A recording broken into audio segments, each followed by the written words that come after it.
తనకు తాను పరమాత్మునికి అర్పించుకున్నట్టయితే ఇటువంటివన్నీ రానే రావు. ఏది వచ్చినా ఇచ్చింది నువ్వే, తీసేది నువ్వే అనేటువంటి దృఢత్వం వస్తుంది.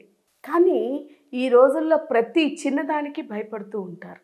మన భారతీయ సంస్కృతిలో, అందులోని పాశ్చాత్య దేశాల వాళ్ళందరూ కూడా పొగిడేటువంటి మన యొక్క వివాహ వ్యవస్థ, భార్యాభర్తల బంధం, భార్యాభర్తల అనురాగం, నూరేళ్ల పంటగా సాగేటువంటి ఈ భార్యాభర్తల బంధం మన యొక్క సనాతన ధర్మం నుంచి, మన హైందవ సాంప్రదాయంలోని మన భారత భూమిలోని ఉండేటువంటి ఈ పవిత్రత, భగవత్ ఆరాధన, భగవత్ స్మరణ, ఆధ్యాత్మిక చింతన, ఆధ్యాత్మికత అనేటువంటిది మరచిపోబట్టి, మన యొక్క సంస్కృతిని మనం మర్చిపోబట్టి ఇవన్నీ వస్తున్నాయి.